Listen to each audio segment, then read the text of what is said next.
अस्सलाम वालेकुम खुरम। बाकी जो स्टूडेंट्स हैं वो उनको भी आप इन्फॉर्म कर दें कि वो आ जाएं। वालेकुम अस्सलाम जी सर, मैं मैसेज कर देता हूँ।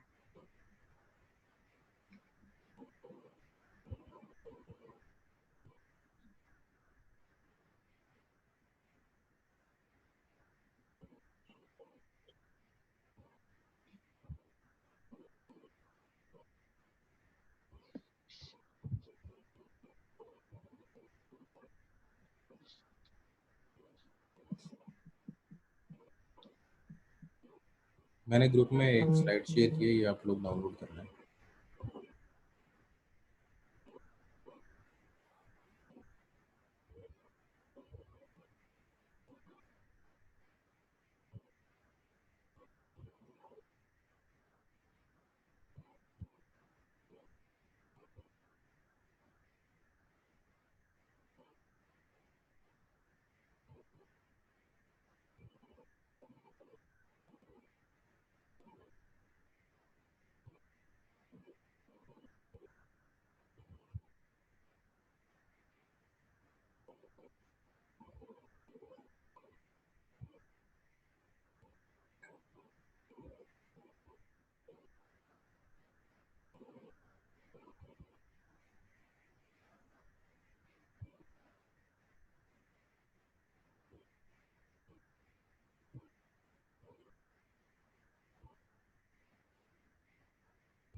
जी, गुलाम साहब नहीं आए अभी, और नहीं तो सद्दक साहब आए हैं।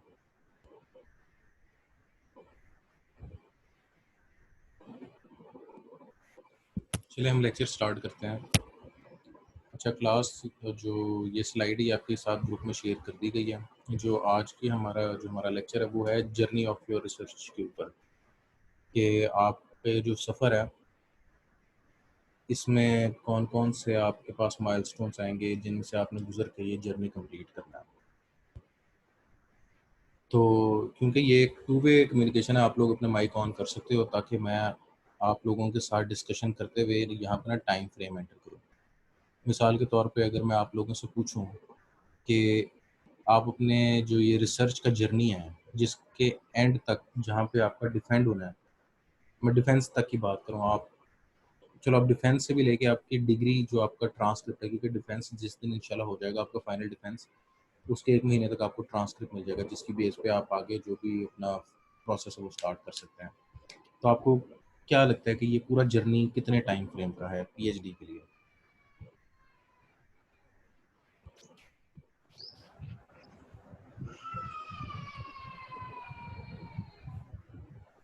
मैंने आप लोगों से सवाल पूछा कि जो आपका पूरा पीएचडी का जर्नी है, जिस दिन आप लोगों का एडमिशन हुआ है उस दिन से लेके जिस दिन आप लोग डिफेंस करके अपना ट्रांसक्रिप्ट ले लेंगे, ये आप कितना टाइम फ्रेम समझ सकते हैं? ये कितना टाइम फ्रेम होगा, कितने साल होंगे ये? ये मिनिमम ना 2 ईयर का जो है कंसेक्टिव वर्क है, जो हम लोग लगातार काम नहीं, अब करें ना इसे। मिनिमम नहीं, अभी दोबारा इस सवाल पे गौर करें।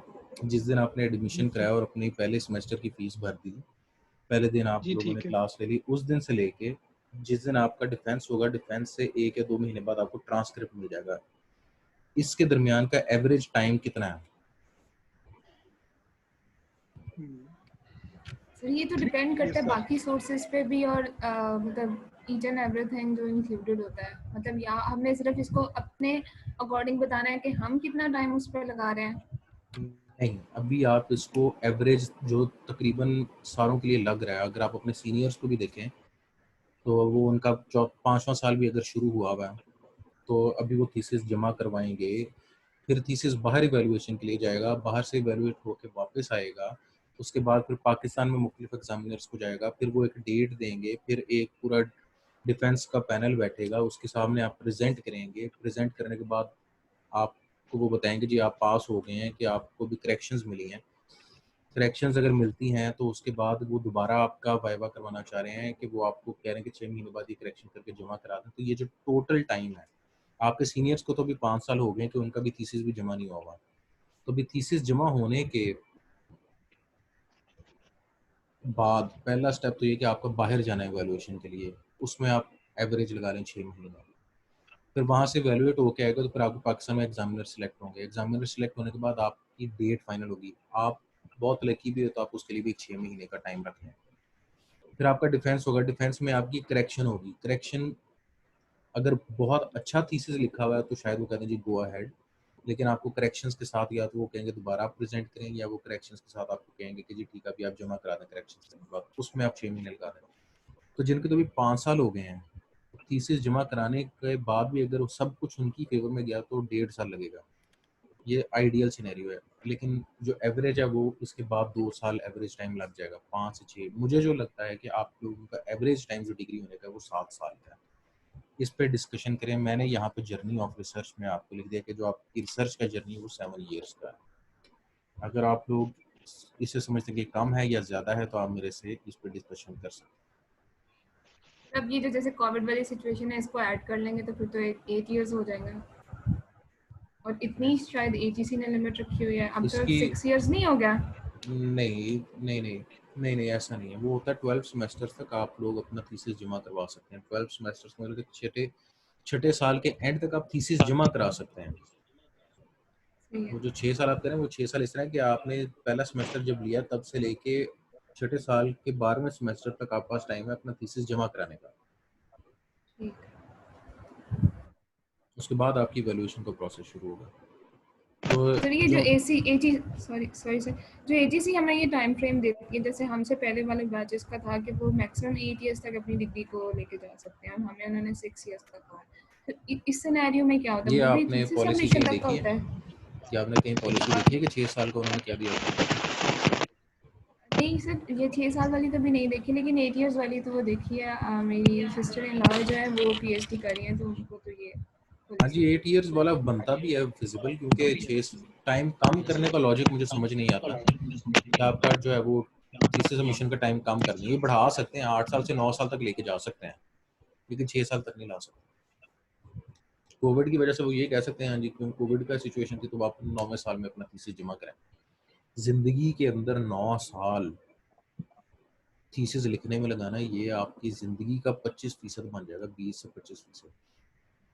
सर चलो दस जिंदगी फीसद का एक मेजर पोर्शन चला 60 जाएगा। साल की अगर, हाँ 60 साल की अगर एवरेज जिंदगी लगाए तो उसमें से 10 साल आपको थीसिस लिखने में, ये बड़ी ही अजीब सी बात लगती है मुझे कि आपने अपनी जिंदगी का, अगर 60 साल है ना तो 6 साल अगर आप थीसिस लिखने लगाते तो आपकी जिंदगी का 10% हिस्सा आपने लगाया अपनी जिंदगी का थीसिस लिखने में।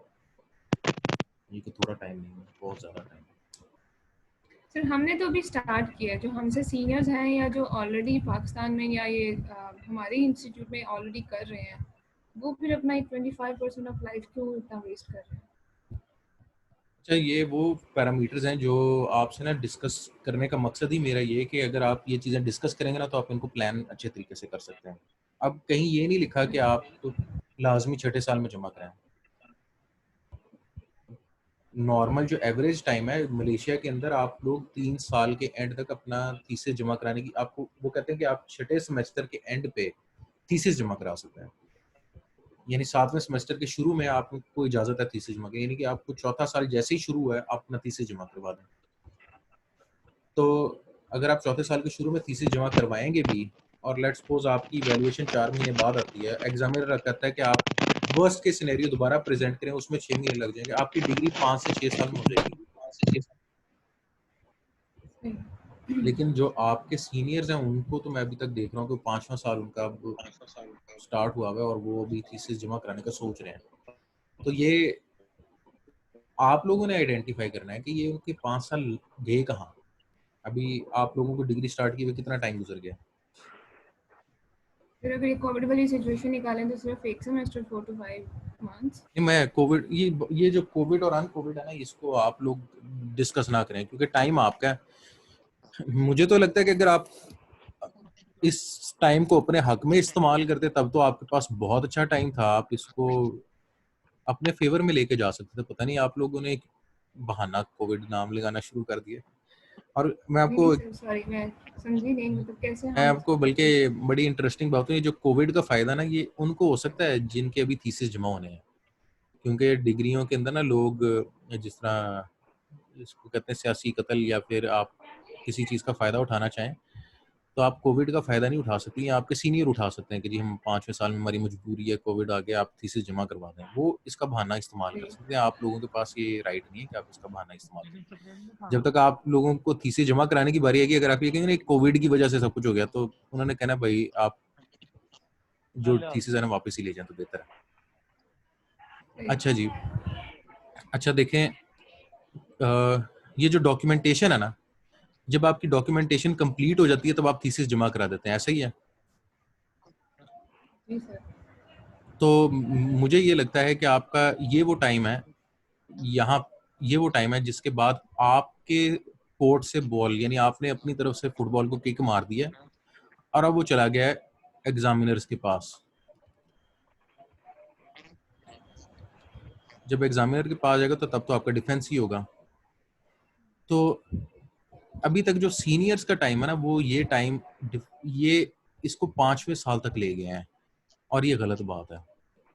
आप अपना टारगेट रखें कि इसको आपने 7th या 6th सेमेस्टर तक सबमिट करना है, ऐसा ही है? सर ऐसे ही है, हमने यही टारगेट सेट कर रखा है। तो अगर ये आपने इस सेमेस्टर में सबमिट करना है तो अभी मुझे इससे कंसर्न नहीं कि आपने क्या किया और क्या रिसर्च है आपकी। आप ये लिखने को, जो लिखने का टाइम होता है, थीसिस लिखने को भी टाइम चाहिए, इसको कितने टाइम देना चाहते हैं, कितने महीने देना चाहते हैं? जो डॉक्यूमेंटेशन है, लेट्स सपोज आपने सब सारी रिसर्च कंप्लीट कर ली है, अब आप लिख रहे हैं।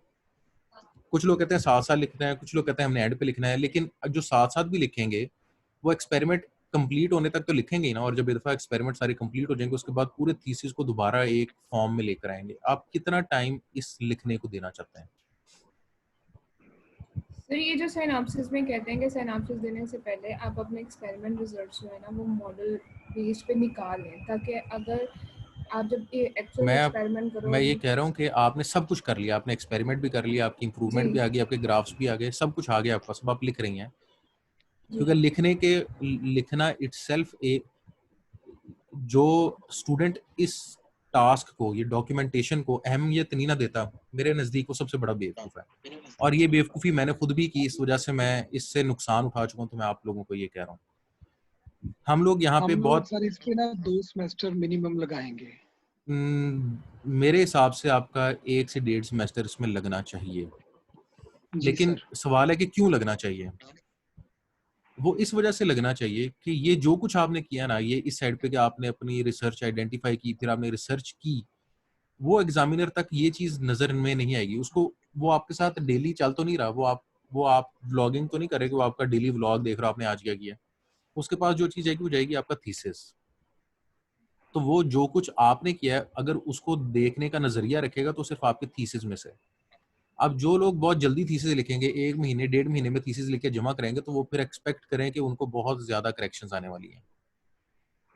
लेकिन जो लोग लिखने में टाइम लगाएंगे, वो इसको टाइम देंगे, वो बहुत सारी सवालात अपने थीसिस में क्लियर करके एग्जामिनर के आगे पेश करेंगे। जो जल्दी में लिखेगा बहुत सारे सवालात छोड़ देगा, वो एग्जामिनर्स तक उनके जवाब नहीं जाएंगे। ये वो सवालात हैं जो मैं इंशाल्लाह आपके साथ कल डिस्कस करूंगा, जो एग्जामिनर आपके ना पेपर में या थीसिस में देखना चाहता है, ये वो सवालात हैं।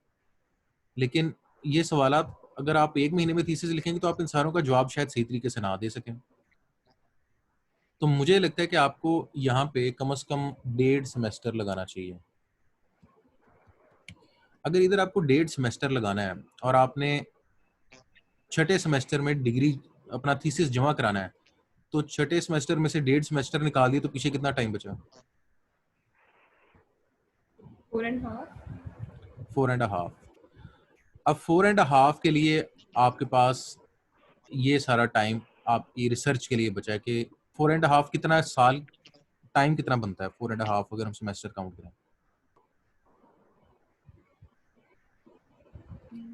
2.5, तकरीबन 2.5 साल।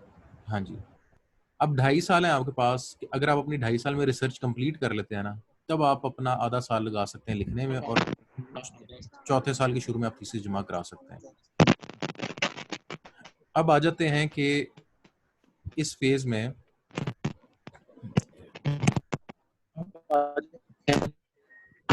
ये तसद्दुक साहब आपकी तरफ से माइक बड़ा हिल रहा है, शोर आ रहा है।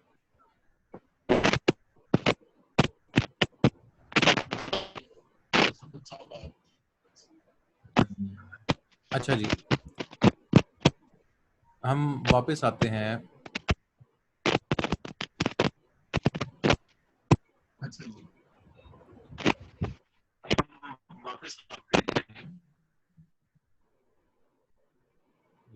अच्छा जी।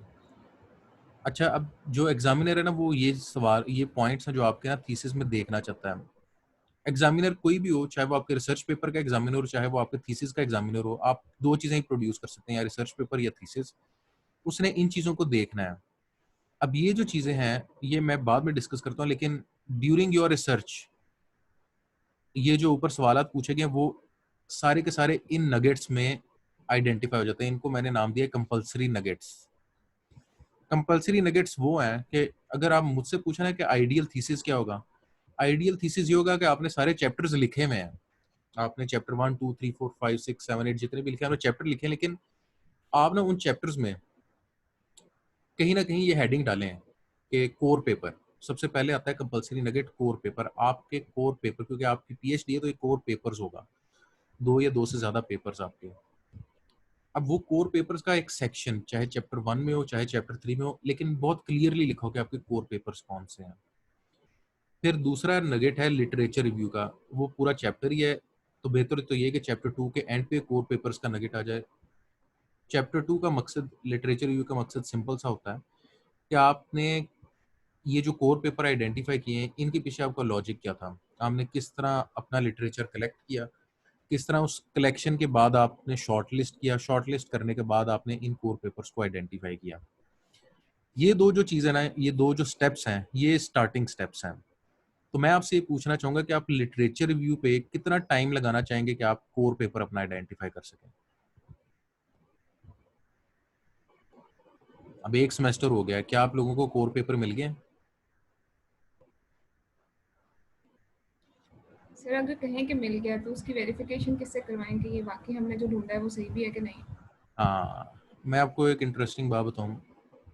कोर पेपर वो पेपर होगा जिसको जब आपने एक दफ़ा फाइनल, ये आपने करना है, जिसको आपने एक दफ़ा फाइनल कर लिया ना कि यही पेपर है जिसके साथ मेरी रिसर्च कंपेयर होगी, उसके बाद एग्जामिनर कहेगा मैं इसके मुताबिक ही आपको इवेलुएट करूंगा, ये कोई और आपको नहीं बताएगा। जो रिसर्च है ना, ये जर्नी है, इसके अंदर जो सबसे पहला स्टेप है कि आपने अपनी कोर एरिया रिसर्च या कोर पेपर को जब आइडेंटिफाई कर लिया ना, तो आपने उसके साथ कमिट करना है थ्रू थिक एंड थिन। आप, अच्छा जी, ये जफर इकबाल कौन है?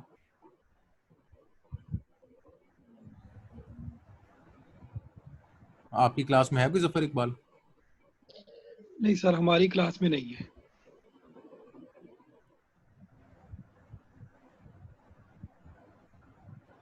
अच्छा जी, मैंने रिमूव कर दिया। अच्छा देखें, जो आपका कोर पेपर है ना, ये आपने कहना है कि सर मेरा कोर पेपर ये फाइनल है और मेरी रिसर्च इससे कंपेयर की जाए। कई स्टूडेंट ऐसे होते हैं जिनको थर्ड सेमेस्टर के एंड तक अपने कोर पेपर का नहीं पता होता।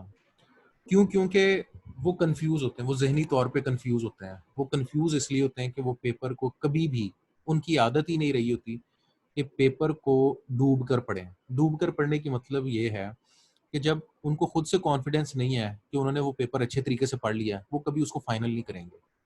आपके 6 सेमेस्टर भी गुजर जाएंगे ना, आपका कोर पेपर नहीं फाइनल होगा, क्योंकि आपने कभी इरादा ही नहीं किया कि मैंने इसको फाइनल कर लिया, अब मैंने इसमें डूब कर इसको पढ़ना है।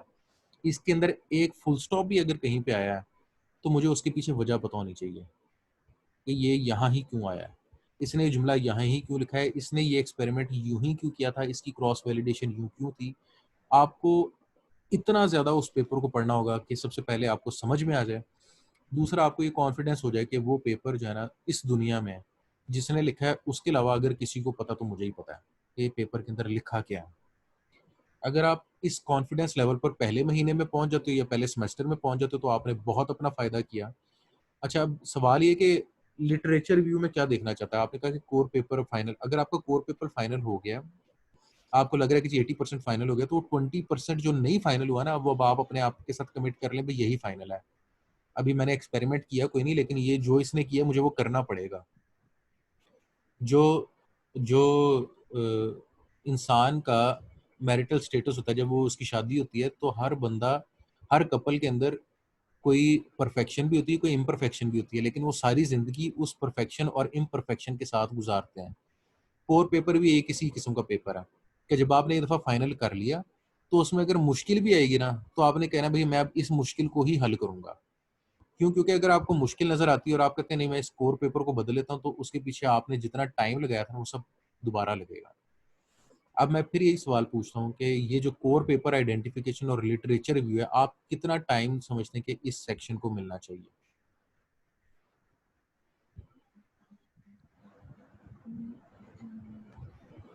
सर इसके लिए मिनिमम 1 सेमेस्टर तो चाहिए, कोर पेपर और लिटरेचर रिव्यू के लिए 1 कम है। और इसके लिए भी 1.5 सेमेस्टर, वही पहले वाली बात आपके वाली, 1.5 सेमेस्टर तो चाहिए इसके लिए भी, आप कम इसको अज कम। 1.5 सेमेस्टर देना चाह रहे हैं? Yes sir. नहीं सर, अगर हम एक ही पेपर को या अपने लिटरेचर रिव्यू को ही फोकस कर रहे हैं और इधर उधर हमारी कंसंट्रेशन जो है वो डाइवर्ट नहीं हो रही, तो आई थिंक, और अगर हम कोर पेपर का, आपने कहा कि 80% अगर कंफर्म है, 20% अगर एक्सपेरिमेंटल फेज आप कहते हो तो वो बाद में हो जाएगा। तो मेरा ख्याल है कि फिर हम अगर फोकस कर रह के करेंगे तो शायद 2 to 3 मंथ्स में हो जाए। अगर स्टूडेंट ने अपना फ़ायदा करना है ना, क्योंकि भाई देखो पैसे आप खर्च रहे हो, टाइम आप लगा रहे हो, जी सर। हम लोगों को तो पैसा आ रहा है, हमें तो कोई टेंशन नहीं। बच्चे 10 हो, 12 हो, बच्चे 30 हो, हमने तो नोट गिनने हैं, हमने ये नहीं देखना आपका क्या नुकसान हो रहा है। तो आपका नुकसान आपके लिए ज़रूरी होना चाहिए, आपके लिए अहमियत रखना चाहिए। स्टूडेंट अगर अपना फ़ायदा देखता है तो मुझे ये लगता है कि ये 3 मंथ्स से लेके 1 सेमेस्टर मैक्सिमम, अगर आप इससे आगे चले गए ना तो आपकी बाकी टाइमलाइन ख़राब हो जाएगी। लेकिन फिर भी सर एक और ये जो लिटरेचर रिव्यू और कोर पेपर आइडेंटिफिकेशन है 3 महीने से लेके 1 सेमेस्टर में कर लें। अच्छा, अब लोग क्या गलती करते हैं, लोग कर लेते हैं, लोग अपना कोर पेपर आइडेंटिफाई कर लेते हैं कि बस यही है, उसको पढ़ना शुरू कर देते हैं, पढ़ना शुरू करते हैं, पढ़ना शुरू करते हैं, समझ आना शुरू होता है। जब समझ आना शुरू होता है ना तो वो डरना शुरू होता है, अच्छा इसने इतना मुश्किल एक्सपेरिमेंट किया है, इसने इतना मुश्किल ये काम किया था, मुझे भी ये करना पड़ेगा, मैं इसको कोई आसान चीज़ ढूंढता हूँ। वो क्या करते हैं, चलो इसको छोड़ो हम किसी और को लेते हैं। तो ये जो टाइम उन्होंने लगाया होता है ना 3 मंथ से लेके 1 सेमेस्टर का, ये उनका जाता है ज़ाया। ये सेमेस्टर उनका, ये टाइम उनका ज़ाया जाता है, और जब ये टाइम ज़ाया जाता है तो फिर उनका ये टाइम दोबारा लगता है और वो इसी लूप में घूमते रहते हैं। अक्सर बच्चे जो अपना नुकसान करते हैं वो इस लूप के अंदर घूम घूम के अपना नुकसान करते हैं, क्योंकि वो हर बार वही गलती बार बार करते हैं। लेकिन जो स्मार्ट स्टूडेंट है वो अपना भला करेगा, वो इस लूप से जल्द बाहर आएगा, और जब कोर पेपर सेलेक्ट कर लेगा तो अपनी प्रॉब्लम स्टेटमेंट को सेलेक्ट करेगा। प्रॉब्लम स्टेटमेंट जो है वो आपके सुपरवाइजर के साथ डिस्कशन करके फाइनलाइज होना ज़रूरी है। सुपरवाइजर आपको कहेगा कि आपकी क्या प्रॉब्लम स्टेटमेंट है, आप इसको मैच्योर करें। तो ये आप यहाँ पे आपको सुपरवाइजर का अपना फीडबैक चाहिए। प्रॉब्लम स्टेटमेंट जो आपकी पीएचडी की है ना वो एक नहीं हो सकती, वो 3 होना ज़रूरी है कम से कम, कि आपने 3 प्रॉब्लम्स को सॉल्व किया। सर जब हम प्रॉब्लम स्टेटमेंट सुपरवाइजर से डिस्कस करेंगे तो कोर पेपर सुपरवाइजर को भी रीड आउट करना पड़ेगा। अगर देखें ये उसकी अखलाकी ज़िम्मेदारी है, क्योंकि आप जब सेमेस्टर की फ़ीस भरते हैं तो हमारे पास पैसे आते हैं, तो ये अखलाकी ज़िम्मेदारी है सुपरवाइज़र की कि वो लाजमी आपका पेपर पढ़े और पेपर पढ़ के उस लेवल तक पहुंचे कि क्या आपकी प्रॉब्लम जस्टिफाइड है कि नहीं, क्या प्रॉब्लम प्रॉब्लम है और इसको सॉल्व करना बनता है।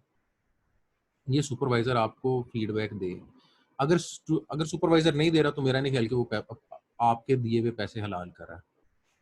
जब आप लोग फीस जमा कराते हैं तो हमें पर स्टूडेंट कुछ एक्स्ट्रा पैसे मिलते हैं, तो वो हमें अल्लाह ने मुफ्त में नहीं दिए होते, अल्लाह ने एक जिम्मेदारी के साथ दिए होते हैं कि हमने आपको नॉलेज ट्रांसफ़र करना है। तो ये सुपरवाइज़र की जिम्मेदारी है, ये मेरी जिम्मेदारी है या बाकी सुपरवाइज़र की जिम्मेदारी है कि वो आपको इस स्टेप पे गाइड करें कि आपकी प्रॉब्लम स्टेटमेंट अब क्लियर है कि नहीं क्लियर। अच्छा, जो प्रॉब्लम स्टेटमेंट है वो किस तरह पता, अब क्योंकि मैं अब कोशिश कर रहा हूँ कि जितना मैंने थीसिस पढ़े या जितनी मैंने इवैल्यूएशन की है, तो मैं आपको ये समझा सकूँ कि प्रॉब्लम स्टेटमेंट कितनी हद तक आपकी सही है, ये कैसे पता चलेगा? ये मैं आपसे पूछना चाहता हूँ।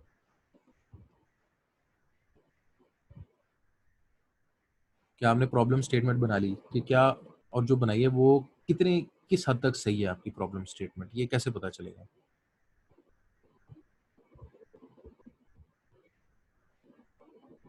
सारे ही खामोश हैं, अगर नहीं भी आता तो फिर बता दें कि नहीं आता सर। सर एक तो ये कि जो हमने कोर पेपर सेलेक्ट किया होगा, हमारा अप्रॉक्सीमेटली 70% तो वही टास्क चल रहा होता है। तो सही, जो प्रॉब्लम स्टेटमेंट होती है हम उसी के फ्यूचर वर्क को या जो उसकी लिमिटेशंस रह गई होती हैं उसको देख के ही हम करते हैं। ठीक है। आपने सही जवाब दिया है कि सुपरवाइजर को कॉन्फिडेंस आप पे तभी आएगा कि जब आपकी प्रॉब्लम स्टेटमेंट जो है ना वो 70 या 60% आपके कोर पेपर की प्रॉब्लम स्टेटमेंट से मिलती हो। इसकी मिसाल ऐसे है कि प्रॉब्लम है जी, हमने बॉडी टेम्परेचर मेजर करना है। तो जो एग्जिस्टिंग पेपर है ना वो ये कहता है कि जी हमने मरकरी के मेथड से बॉडी टेम्परेचर मेजर किया, लेकिन और मेथड्स भी एग्जिस्ट करते हैं जिस तरह इंफ्रारेड लाइट के जरिए बॉडी टेम्परेचर मेजर किया जाए। तो आप अपनी प्रॉब्लम स्टेटमेंट बनाएंगे कि जो इंफ्रारेड लाइट के जरिए अभी तक बॉडी टेम्परेचर मेजर करने का कोई तरीकेकार नहीं निकाला गया, तो वो कौन से स्टेप्स हैं या वो कौन से मेथड्स हैं जिसके जरिए हम बॉडी टेम्परेचर इंफ्रारेड लाइट के जरिए मेजर कर सकते हैं। ये मैंने दो चीज़ों को कंपेयर किया है। कंपेयर ऐसे किया है कि हमारे पास पहले जो थर्मामीटर थे वो थे मरकरी बेस, लेकिन जब से कोविड सिचुएशन आई है आपने देखा होगा कि वो गन इंफ्रारेड गन वाला थर्मामीटर आ गया। वो गन चलाते हैं तो आपके माथे पे इंफ्रारेड लाइट आती है, वहां से रिफ्लेक्शन पे टेम्परेचर पता चल जाता है। तो जब तक ये इंफ्रारेड लाइट वाला हमारे पास थर्मामीटर नहीं था, तो किसी रिसर्चर ने अपने फ्यूचर वर्क में ये लिखा होगा कि हमने तो इस मेथड से टेम्परेचर मेजर किया है, लेकिन इंफ्रारेड लाइट का भी एक मेथड एग्जिस्ट करता है जिसको इस्तेमाल किया जा सकता है। तो आप अपनी प्रॉब्लम बनाओगे, अभी तक इंफ्रारेड लाइट के ज़रिए बॉडी टेम्परेचर नहीं मेजर किया गया, तो कौन से मेथड्स या टेक्निक्स के ज़रिए हम इसको बॉडी टेम्परेचर को मेजर कर सकते हैं, ये हमारी रिसर्च प्रॉब्लम है। अब उसकी एक्यूरेसी बाकी के मुकाबले में कैसी आएगी, ये हमारा पहला ऑब्जेक्टिव है, और उसके अंदर हम देखेंगे कि हमें कितनी इंप्रूवमेंट आती है कि हम डिग्रेडेशन की तरफ जाते हैं। लेकिन आपको एग्जिस्टिंग पेपर में से, कोर पेपर में से कोई एक रास्ता मिला है जिसकी बेस पे आप कहते हैं कि ये पहले नहीं हुआ, तो हम इससे ये करना चाहते हैं, ये हमारी मेन प्रॉब्लम है। लेकिन ये प्रॉब्लम इस तरह सॉल्व नहीं हुई भी। प्रॉब्लम भी आपको कोर पेपर से मिलेगी और वो जो तरीका है कि वो उस तरह सॉल्व नहीं हुई वो भी आपको कोर पेपर से मिलेगा।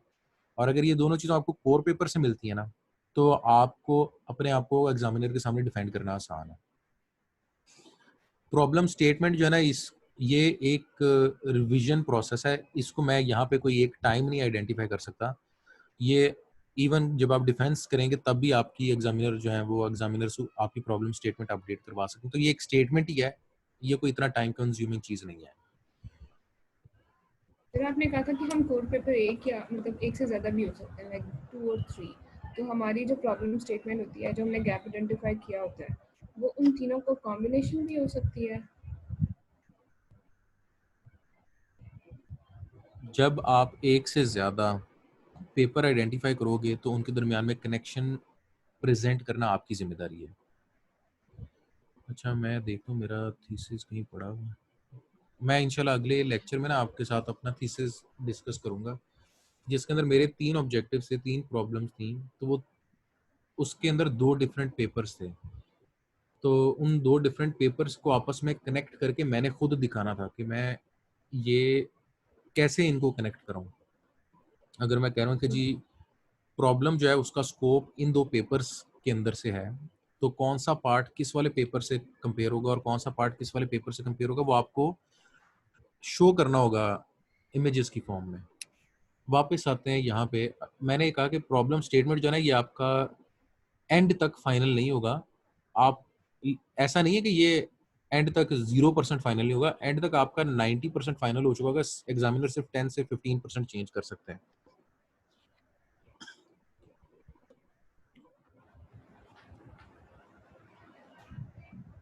तो ये प्रॉब्लम स्टेटमेंट को भी मैं कि टाइम नहीं दे रहा। अब आ जाते हैं रिसर्च मेथोडोलॉजी पे। रिसर्च मेथोडोलॉजी पे कितना टाइम लगेगा?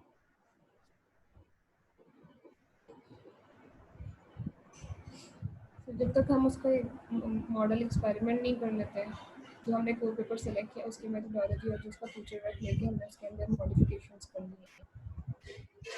अच्छा जी, मैं रिसर्च मेथोडोलॉजी का आपको मकसद पहले बता देता हूँ, उसके बाद फिर आप देखना इस यहाँ कितना टाइम लगेगा। कोर पेपर तो आपने आइडेंटिफाई कर लिया, लिटरेचर रिव्यू भी आपने कर लिया, एक सेमेस्टर भी लगा लिया। अब कोर पेपर ने जो प्रॉब्लम सॉल्व किया था, वो प्रॉब्लम उसने सॉल्व कैसे किया था, वो यहाँ पे सारा आएगा। उसकी रिसर्च मेथोडोलॉजी क्या है। अब इसके अंदर मल्टीपल स्टेप्स हैं। अच्छा जी, अब लेट सपोज उसकी प्रॉब्लम, क्योंकि मैं अभी एक प्रॉब्लम का ही एग्जांपल दे रहा हूँ, उसकी प्रॉब्लम थी बॉडी टेम्परेचर को मेजर करना। ठीक है, अब उस प्रॉब्लम के लिए उसने जो मेथोडोलॉजी इस्तेमाल की, उसने कहा कि मैं मरकरी के जरिए बॉडी टेम्परेचर को मेजर करूंगा, क्योंकि मरकरी जो है वो एक्सपैंड करती है टेम्परेचर के साथ, तो हम इस एक्सपेंडिंग फैक्टर को इस्तेमाल कर सकते हैं। ये उसने कह दिया, लेकिन इसकी सारी हिस्ट्री कि वो उसके पीछे फार्मूला क्या लगता है, पर डिग्री सेंटीग्रेड में उसमें टेम्परेचर चेंज कितना आता है, मरकरी वाले मेथड को पहले किससे कंपेयर किया गया, कंपेयर करते वक्त किन पैरामीटर्स को मद्देनजर रखा गया, उस आपने अपना एक्सपेरिमेंट नहीं पहले कंडक्ट करना, आपने पहले उसके एक्सपेरिमेंट को इतना इन डेप्थ पढ़ना है कि आप उसके एक एक स्टेप को ना अपने रिसर्च मेथोडोलॉजी के चैप्टर में लिख सको।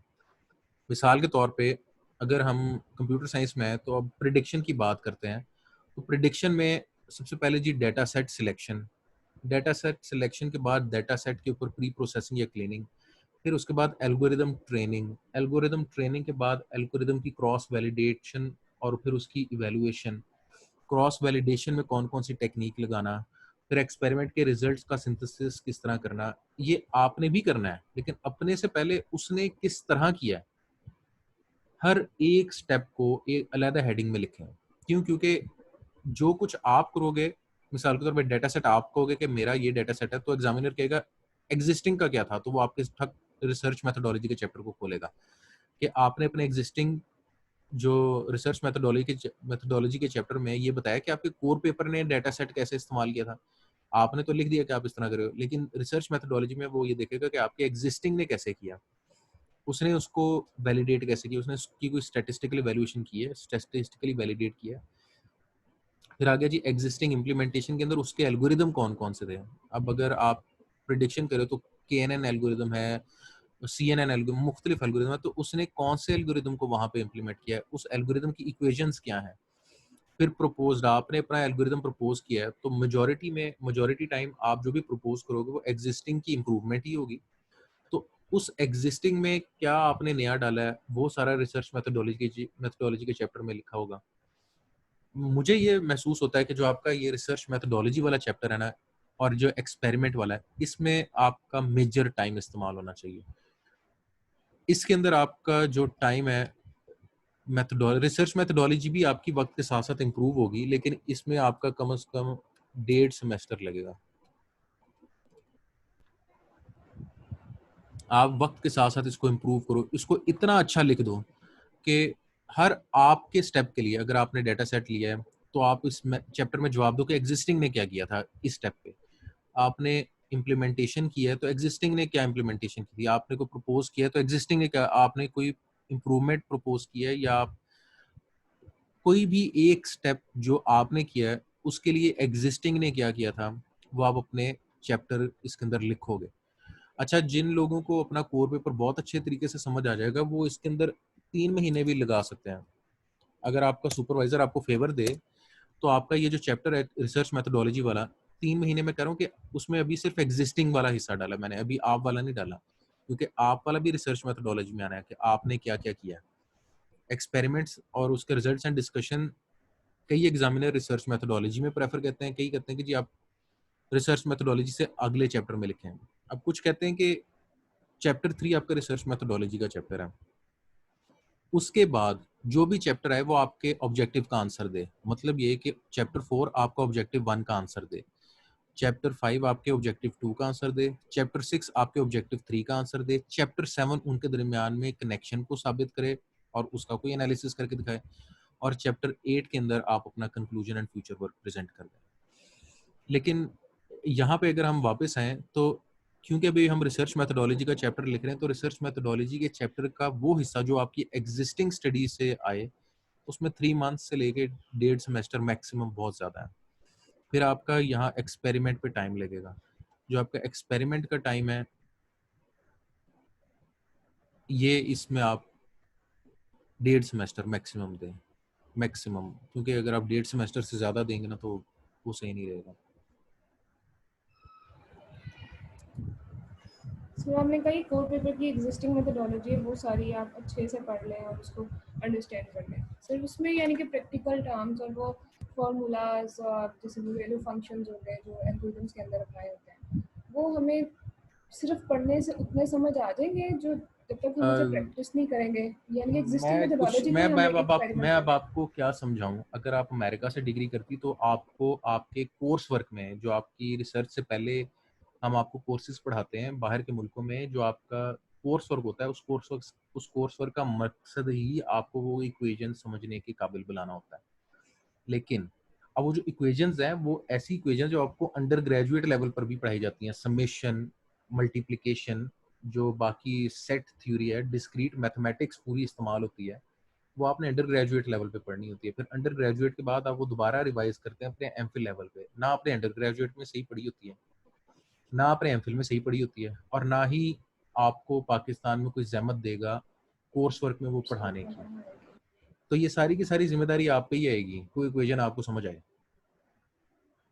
तो जो मैथमेटिक्स में अच्छा होता है, जो पहले से अच्छी मैथमेटिक्स पढ़ कर आ रहा होता है, उसके लिए वो टाइम बहुत ज़्यादा बच जाएगा।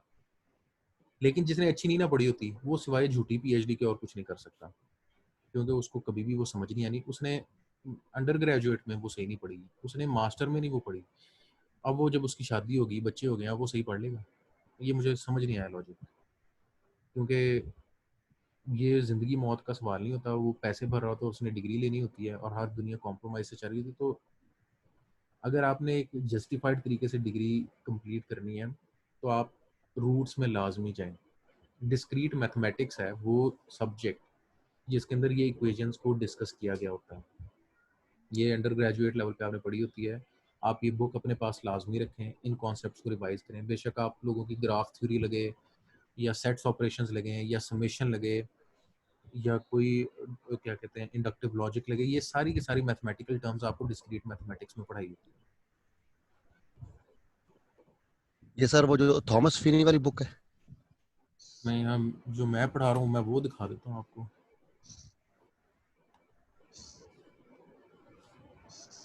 सर इसमें ये है कि मैथमेटिक्स का कोई एक्सपर्ट बंदा देख ले, उससे 2 माह वो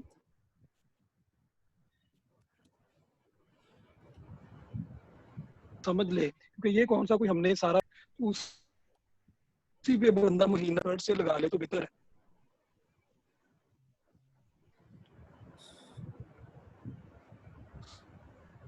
सेवंथ एडिशन है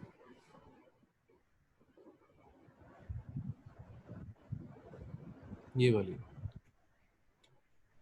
मैं यहाँ पे ये पढ़ा रहा हूँ केनेथ रोजन की। अच्छा, जो अभी आपने बात की ना कि किसी और को बंदा हायर कर ले, देखो ये पीएचडी आपकी जिम्मेदारी है। और कभी कभी जो रिसर्च होती है ना उसमें ये रिक्वायर्ड होता है कि आपका कंट्रीब्यूशन क्या है। तो आप जिसको पैसे भी दे दोगे ना, वो आपको कंट्रीब्यूशन नहीं निकाल के दे सकता। अच्छा क्लास, मैं यहाँ पे भी लेक्चर को स्टॉप कर रहा हूँ क्योंकि 1 मिनट रह गया पीछे, फिर ये सेशन एंड हो सर जाना है रिकॉर्डिंग भी इंशाल्लाह। करनी है इसकी? हाँ, रिकॉर्डिंग हो रही है, वो जैसे ही कंप्लीट होता है ना मैं यूट्यूब पे अपलोड कर दूंगा और फिर मैं आपके साथ शेयर कर दूंगा। अच्छा दूसरी बात ये जी कि सर। मुझे अब आपने ना बताना है कि मंडे टू फ्राइडे, मैं चाह रहा हूँ कि आपके सेमिनार के जो लेक्चर्स हैं ना वो जल्दी एंड हो जाए। मंडे टू फ्राइडे मुझे आप एक टाइम बता दें, उस टाइम पे मैं ना ये डेली लेक्चर लूंगा और ये आपके 12 लेक्चर्स रह गए तो ये इंशाल्लाह 2 से ढाई हफ्तों में हम एंड कर लेंगे। मंडे टू फ्राइडे रोज? हाँ जी, मंडे टू फ्राइडे रोज।